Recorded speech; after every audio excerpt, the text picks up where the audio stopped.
नमस्कार। मैं राजा भारत की आत्मा हूं। मुझसे ही आपके देश का नाम पड़ा भारत।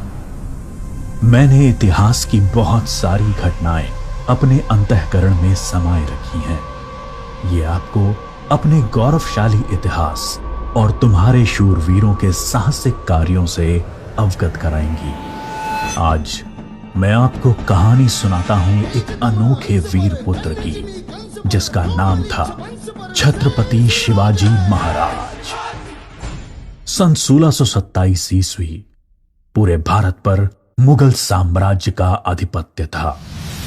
उत्तर में शाहजहां तो बीजापुर में सुल्तान मोहम्मद आदिल शाह और गोलकोंडा में सुल्तान अब्दुल्ला कुतुब शाह। डेक्कन के सुल्तान सेना के लिए हमेशा मुस्लिम अफसरों को ही प्राथमिकता देते थे। बंदरगाहों पर पुर्तगालियों का कब्जा था और थल मार्ग पर मुगलों का अधिकार। इसलिए उत्तरी अफ्रीका और मध्य एशिया से मुसलमान अधिकारियों को ला पाना मुमकिन नहीं था और डेक्कन के सुल्तानों को हिंदू अधिकारी नियुक्त करने पड़ते थे।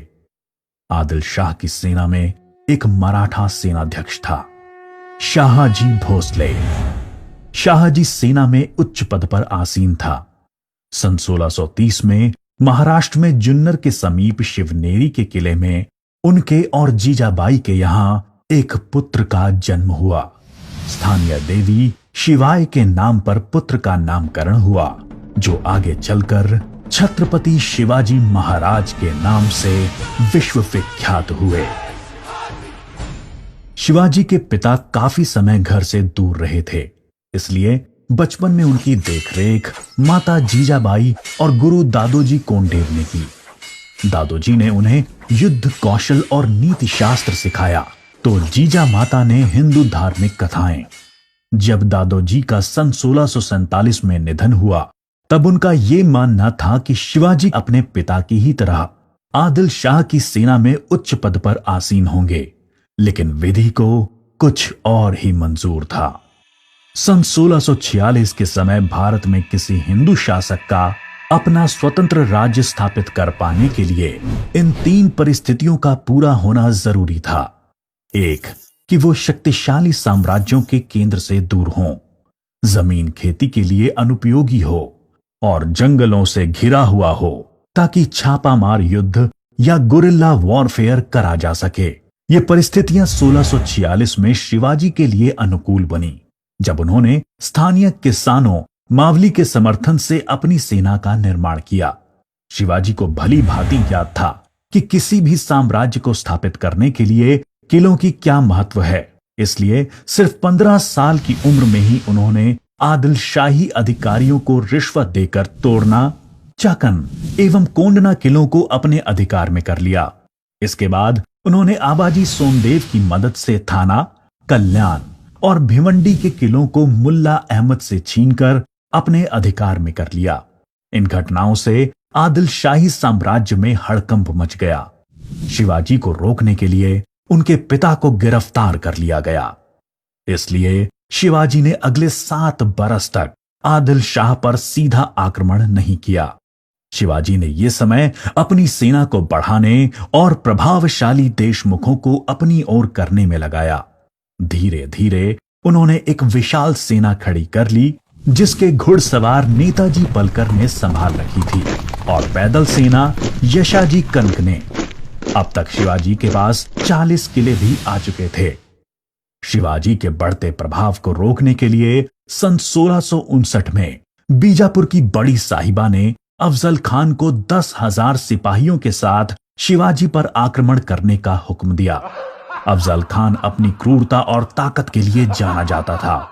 उसने शिवाजी को खुले युद्ध करने के लिए उकसाने के लक्ष्य से बहुत सारे मंदिरों को तोड़ डाला और कई बेगुनाह नागरिकों का कत्ल कर डाला। लेकिन शिवाजी ने चतुराई और रण कौशल का परिचय देते हुए छापामार पद्धति से युद्ध चालू रखा। इस समय वो प्रतापगढ़ किले में रहे, जो कि चारों तरफ से घने जंगलों से घिरा हुआ था। अंत में अफजल खान ने शिवाजी को धोखे से मारने की साजिश रची। उसने शिवाजी को मिलने का न्योता भेजा। जब वो मिले, अफजल खान ने अपनी मजबूत पकड़ में शिवाजी को दबाकर मार डालने का प्रयास किया। शिवाजी पहले से तैयार थे। अपने छुपाकर रखे हुए बाग नाका से उन्होंने अफजल खान का पेट ही चीर डाला, जो कि उनसे 2 गुना विशालकाय था। इसके बाद प्रतापगढ़ की लड़ाई में शिवाजी ने अफजल खान की सेना को करारी मात दी। शक्तिशाली अफजल खान की हार से बीजापुर का सुल्तान स्तब्ध रह गया। अब की बार रुस्तम जमान को भेजा गया। 28 दिसंबर 1659 को शिवाजी ने रुस्तम जमान की सेना पर सामने से हमला बोल दिया। साथ ही उनकी सेना की 2 और टुकड़ियों ने दोनों दिशाओं से रुस्तम की फौज पर आक्रमण कर दिया। रुस्तम जमान शर्मिंदाजनक स्थिति में लड़ाई के मैदान से अपनी जान बचाकर भाग गया। सन 1660 में आदिल शाह ने अपने सेनापति सिद्दी जौहर को शिवाजी पर हमला करने के लिए भेजा। शिवाजी पन्हाला किले में थे और सिद्दी जौहर की सेना ने किले को चारों ओर से घेर लिया। शिवाजी ने सिद्दी जौहर को मिलने का न्योता दिया और जब वो मिले, आदिल शाह को संदेश भिजवा दिया कि सिद्दी जौहर उनसे गद्दारी कर रहा है। इससे आदिल शाह और सिद्दी जौहर के बीच लड़ाई छिड़ गई, जिसका फायदा उठाकर शिवाजी एक रात अपने 5000 सिपाहियों के साथ पन्हाला किले से बाहर निकल आए। बाजी प्रभु देशपांडे ने न सिर्फ सिपाहियों के साथ दुश्मन सेना को उलझाए रखा, जिसकी वजह से शिवाजी सकुशल विशालगढ़ पहुंच गए। इस लड़ाई में बाजी प्रभु देशपांडे को अपने प्राणों से हाथ धोना पड़ा। उनको महाराष्ट्र के इतिहास में एक महान योद्धा माना जाता है। इसके बाद बीजापुर की बड़ी बेगम ने औरंगजेब से शिवाजी को पकड़ने के लिए विनती करी। उसने अपने मामा शाइस्ता खान को 1,50,000 सैनिकों के साथ शिवाजी से युद्ध करने भेजा। शाइस्ता खान ने अपनी विशाल सेना के बल पर पुणे पर कब्जा कर लिया और शिवाजी के निवास स्थान लाल महल पे अपना बसेरा डाल दिया।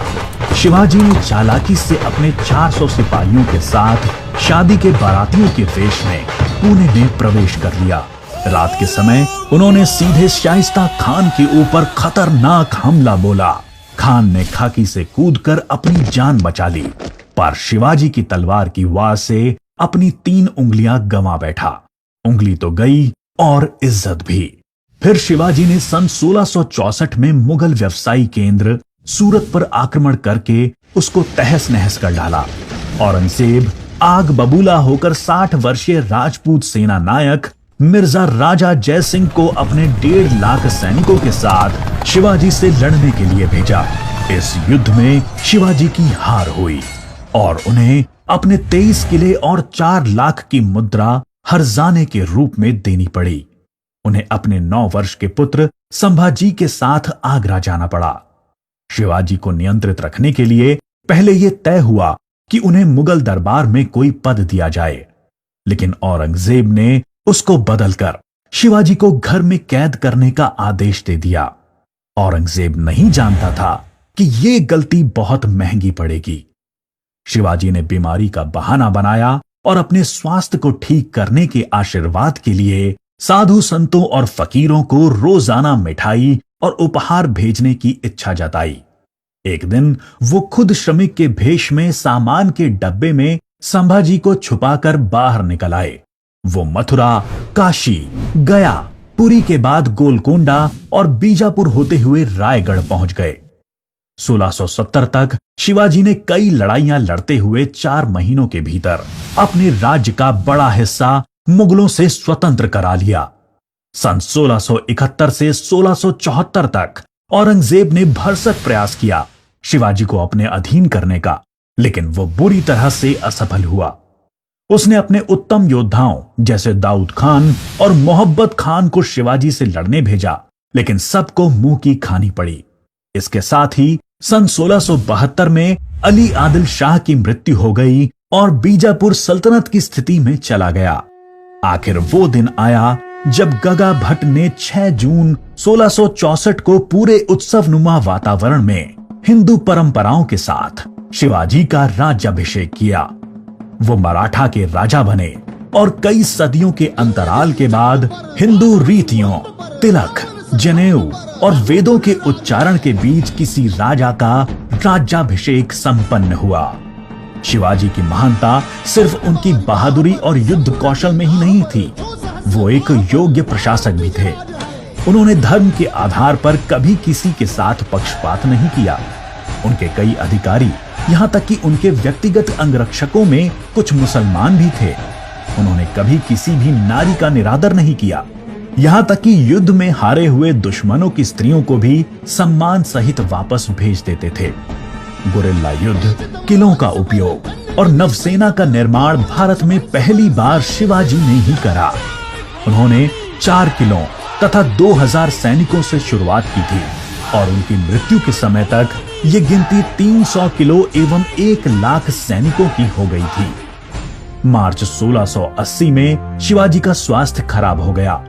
तेज बुखार और पेचिस के चलते 5 अप्रैल 1680 को 52 साल की छोटी सी उम्र में इनका स्वर्गवास हो गया। औरंगजेब ने सोचा कि शिवाजी की मृत्यु के बाद मराठा राज्य खत्म हो जाएगा, लेकिन ऐसा हुआ नहीं।